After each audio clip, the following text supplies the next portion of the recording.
nosso canal. Hoje nós estamos aqui para conversar um pouquinho sobre algo que está acontecendo em quase todas as escolas, principalmente as de educação infantil. As nossas crianças estão com uma inquietação motora. Meu Deus, o que será isso? Essa inquietação motora. Muito bom. A inquietação motora, ela é um sinal de várias coisas que podem estar acontecendo com a criança.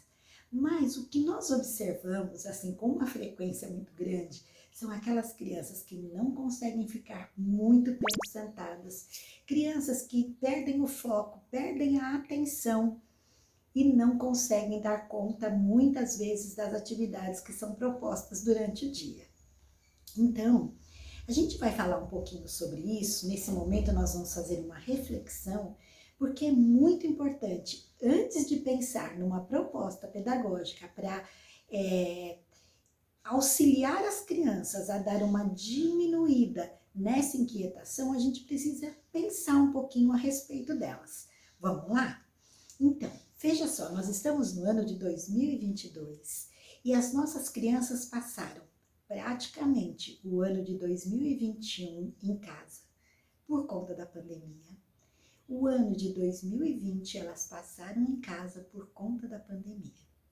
Então são praticamente 2 anos que as nossas crianças estão livres, não é? Porque em casa não tem a mesma rotina que a escola. Muito embora as crianças tenham horário para acordar, tenham horário para dormir, um horário para se alimentar.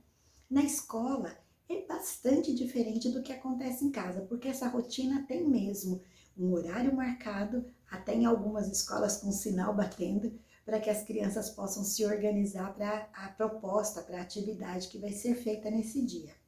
Pois bem, se nós tivéssemos passado por todo esse período com a mesma estabilidade, tanto emocional como física, né? Física no sentido de estar no ambiente físico da escola, provavelmente as nossas crianças não estariam tão ansiosas, tão inquietas como elas estão agora. Porque retornar para a escola de forma presencial e entrar na rotina, num espaço de tempo um pouco curto e principalmente com tantas regras que precisam ser seguidas, as crianças estão encontrando dificuldade. E esse é um dos fatores que faz com que as nossas crianças pratiquem, promovam e fiquem numa inquietação motora que acaba muitas vezes por atrapalhar a aula, não é verdade? O nosso amigo contador de histórias, Rodrigo Libânio, costuma contar uma história em que a professora tenta juntar o grupo de crianças para fazer a narrativa de um texto, né, de uma história, ler um livro, e uma certa criança não para um minuto e ali ela fica procurando, descuidando dessa criança, porque ele não dá folga para ela um só instante por conta de uma inquietação. Essa inquietação motora que a gente diz para algumas crianças mais acentuada, é muitas vezes uma condição que o cérebro impõe para essa criança, porque falta para ela a facilidade de focar, falta para ela a habilidade de se concentrar, falta para essa criança, às vezes, uma atividade que permita que ela tenha mais disposição para se sentar e permanecer mais tempo com aquele foco, de fato, na atividade que o professor pensou para ela. Então, o que eu gostaria de trazer nessa nossa conversa hoje? Então, a questão da pandemia, pelo fato das crianças terem ficado muito tempo longe da escola. Segunda coisa, quando eles retornaram para a escola, eles não retornaram no mesmo ano série que eles deveriam estar, não é? Por conta da faixa etária, eles retornaram, desculpa, não é isso. Eles retornaram no ano série que eles deveriam estar de acordo com a idade, ou seja, se a criança durante a pandemia estava no maternal 1 ou 2, obviamente ela foi para a série subsequente por conta de nenhuma criança ter sido reprovada nesse período da pós-pandemia. Aqui no Brasil, pelo menos, aconteceu assim. Então, essa criança não teve os conteúdos mínimos, ela não teve a possibilidade de desenvolver as habilidades que estavam previstas para aquela faixa etária que ela estava nesse período de pandemia. E agora, conforme as crianças foram voltando para as escolas, então as crianças da etapa 2, que aqui nós chamamos de etapa 2, com 5 anos, 5 anos e meio, elas estão concluindo a educação infantil e se preparando para ir para o primeiro ano.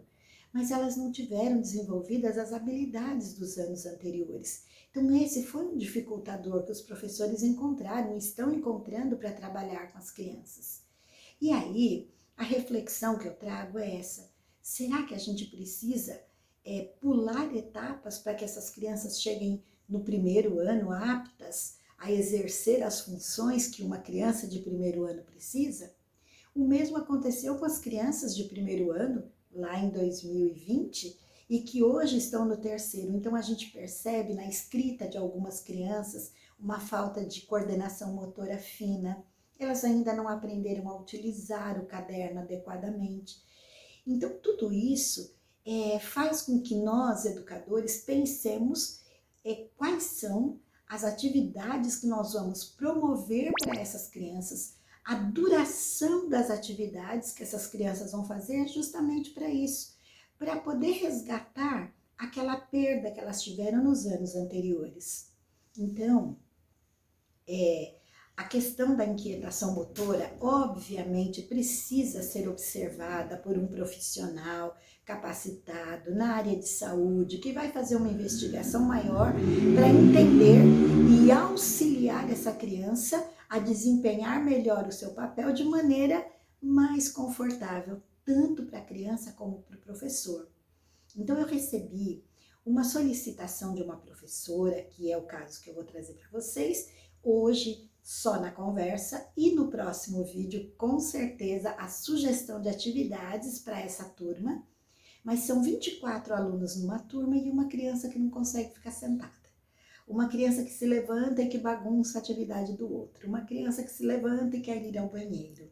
Uma criança que apresenta pouca facilidade em corresponder às ordens que estão dando dentro da sala de aula, que o professor ou que o agente educacional está ali no comando. Então, a proposta que nós estamos fazendo é que as atividades dessa criança sejam pensadas de forma que ela precise se movimentar em alguns momentos. Uma outra proposta também é que essa criança faça atividades que lhe chamem a atenção, utilizando cores, utilizando formas. Isso faz com que a criança se concentre um pouco mais. Então, a reflexão que eu queria trazer para hoje é essa, de nós pensarmos um pouquinho que nós podemos reduzir essa inquietação motora mesmo que a criança traz, propondo atividades de movimento. Muitas atividades podem estar relacionadas também à psicomotricidade trabalhada nas aulas de educação física, nas aulas de arte ou mesmo na sala regular. E a proposta que nós vamos trazer para vocês no nosso próximo vídeo, ela também serve para as crianças de primeiro ano, para trabalhar melhor essa coordenação motora fina, essa coordenação motora ampla e também trazer para o professor sugestões, não é? De materiais que ele possa usar com essas crianças e assim desenvolver essa possibilidade de aquietar um pouco toda essa ansiedade que o próprio cérebro traz devido a todo esse período que nós vivemos. Tá bom? Eu espero você no próximo vídeo. Se você ainda não é assinante do nosso canal, vem fazer parte dessa turma. Aqui a gente tem deixado várias sugestões de atividades e de materiais alternativos que o professor possa auxiliar os seus alunos a desenvolver o seu real potencial. E também porque você vai ser avisado de que o próximo vídeo estará no ar. Então eu espero você para essa atividade prática, porque como dizia Paulo Freire, a prática ela precisa sempre estar associada a uma teoria.